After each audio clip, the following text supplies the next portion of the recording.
সংসারের কাজকর্ম আর অনেক সময় হয় না। সময় হয় না দাদা, এইটুকুতে সময় দিই, এইটুকুতে হাজবেন্ড মানে এটাই তো লাখ লাখ শুক্রিয়া। এরপরে যদি আবার অন্য জায়গায় বসে আড্ডা দিই, আমি কোনো বোধ এত যাই না। শুধু আমাকে যারা প্রথমে বিষয়টা শিখাইছে তাদের কাছে একটু কৃতজ্ঞ, তারা যখন বসলে হঠাৎ দেখবেন না গেল এই এছাড়া যাওয়া হয় না। হাজবেন্ড যেটা মানে যে এখন বসতে দিচ্ছে বা আমারও একটা বিনোদন, এটাই আমার কাছে অনেক কিছু মনে করেন না। যাই হোক, ব্যাপার না।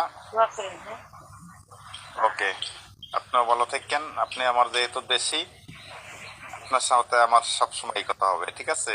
ওকে, খেয়াল রাখেন একটু, দেশের একটু আগাই দিয়েন টিয়েন মাইরেন, কারণ বাংলাদেশি ভাইরা যা দেশে তারা আমার সাপোর্ট করতে বেশি, কারো সম্ভব না ভাই এইভাবে সাপোর্ট করা।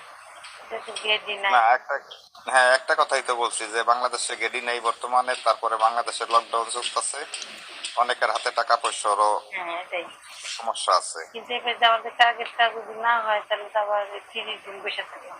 জানেন 60 ঘন্টার জায়গায় 120 ঘন্টার বেশি হয়ে যায়, টার্গেট হয় না, 20,000 হয় না।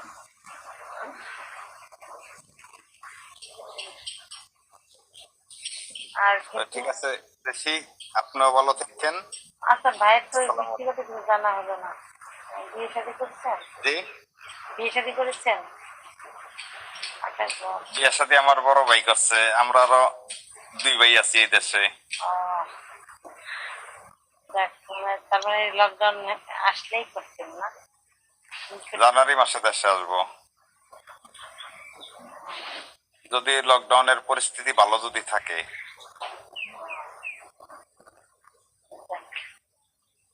বলা যায় না।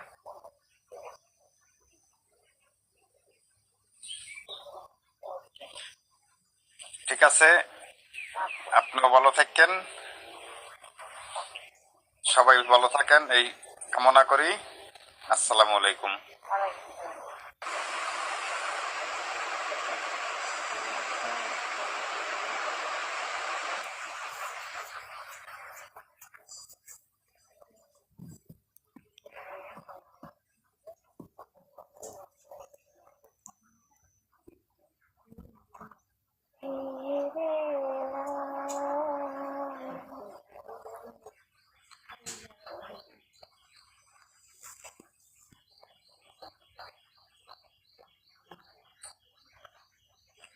একটা গল্প আছে।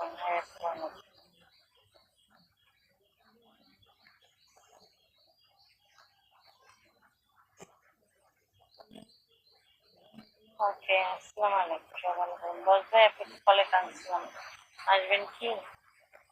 আপনি কে এতক্ষণ ধরে বসে আছেন? এখন